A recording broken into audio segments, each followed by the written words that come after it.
एक तरफ़ शदीद गर्मी त ॿिए पासे वापडा पारां हथरादू लोड शेडिंग माण्हुनि जूं मतियूं मुंझाए छॾियूं आहिनि।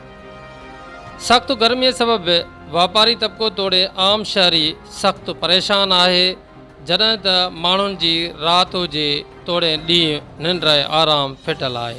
इन हवाले सां अचो त ॾिसूं त मदई जी जा शहरी कहिड़ा था वीचार वंडनि। तकलीफ़ घर में न का शइ, न लटो धोइण लाइ न छा, न पीअण लाइ पाणी न छा, मोटर यूज़ नथा करे सघूं, कुझु बि नथा करे सघूं, पखा बि एतिरा हाणे असांजो हुकुमरान त ॿियनि ते हले थी बिजली, मदेचीअ में एतिरो ज़लील आहे पर छाजे लाइ।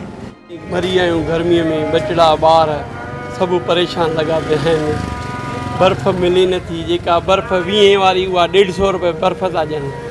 नाज़रीन, ही अटे जी चक्की आहे जेतोणीकि हिन वक़्तु शहरी अवाम मुख़्तलिफ़ हवालनि सां अज़ियत जो शिकार आहिनि।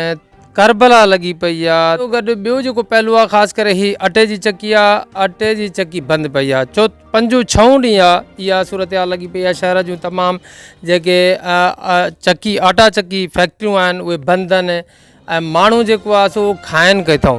हिते असां वटि जेको आहे अक्सर बेशितर माण्हू कणिक जेको आहे पंहिंजी ज़ख़ीरो कंदा आहिनि ऐं उनखां पोइ कणिक धोई साफ़ु करे हीअ जेको आहे आटा चक्की जे मशीनियूं आहिनि ही लॻला एॾां मोकिलींदा आहिनि ऐं उहो अटो जेको आहे पीसिजी घरु ईंदो आहे ऐं उहो अटो जेको आहे तो घणो न 10-15 ॾींहंनि जे लाइ जेको आहे उहो अटो माण्हू पिसाए करे रखंदा आहिनि, वरी 8-10 ॾींहंनि जे लाइ वरी पोइ अलॻि सां वरी पिसाईंदा आहिनि। पर हाणे जेको आहे जेतोणीकि 5-6 ॾींहं ईद खां हिकु ॾींहुं अॻु में खां वठी बिजली कोन्हे का ऐं माण्हुनि जूं जेको आहे खोड़ सारियूं इहे हड़ां जेके आहिनि उहे हिते अवां ॾिसो था त पयूं आहिनि। हीअ जेका कणिक जूं हड़ां आहिनि, माण्हू जेके आहिनि उहे कणिक जेको आहे धोई करे ऐं हिते मशीन ते रखी विया आहिनि ता त उन्हनि खे अटो वग़ैरह पीसी मिले, ता त उहो कणिक जी मानी पचाए घर में खाइनि, पंहिंजे ॿारनि बचनि खे बि खाराइनि। पर तव्हांखे हैरत थींदी त बिजली न हुजण जे करे सिर्फ़ु माण्हुनि खे केॾियूं माना तमामु सख़्तु तकलीफ़ूं थियनि थियूं पियूं। उन्हनि जो शायदि माना न वक़्त जे हुकुमराननि खे को इदराक ऐं अहसासु हूंदो, न वरी वापडा जे करप्ट अमलदारनि खे हूंदो। छा त मामूली हवा गुली आहे ऐं 5-11 पोल किरी पिया आहिनि। मां छा चवां माना इन्हनि करप्ट ऐं नाल हुकुमराननि ऐं वापडा जे अमलदारनि खे त उन्हनि खे जेको आहे जॾहिं पोल किरी पिया आहिनि उनखां पोइ ख़बर पई आहे। अॻु में माना उन्हनि खे इन शइ जो अहसासु ऐं अंदाज़ो ई न हो त माना हेॾे क़िस्म जो जेको आहे नुक़सानु थियण जो अंदेशो आहे ऐं माण्हू जेको आहे हिन वक़्तु ईद जो भलारो ॾींहुं, ईद जूं घड़ियूं माण्हू जेको आहे घरनि में छा माना खाईंदा हूंदा, उन्हनि जो अहसासु ऐं अंदाज़ो शायदि उन्हनि माण्हुनि खे हूंदो, ग़रीब मज़दूरनि खे हूंदो।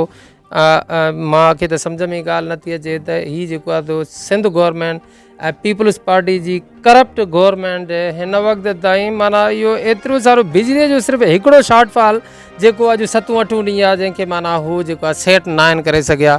हीअ अलाए छा असांजी कहिड़ी प्रोटेक्शन कंदा, असांजो कहिड़ो दिफ़ा करे रहिया आहिनि, असांजे लाइ छा सोचे रहिया आहिनि। सुभाणे अलाह ख़ैर करे को मुल्क दुश्मन माण्हू असांजे मथां को अटैक करे, को हमिलो करे त हीअ माना जेको आहे असांजे लाइ कहिड़ो असां जो दिफ़ा करे सघंदा, हीअ छा करे सघंदा। असां हिननि जे हवाले सां कहिड़ी असां दिलिजाए ऐं तसली करे हिते घरनि में पंहिंजे बचड़नि सां वेही रहूं।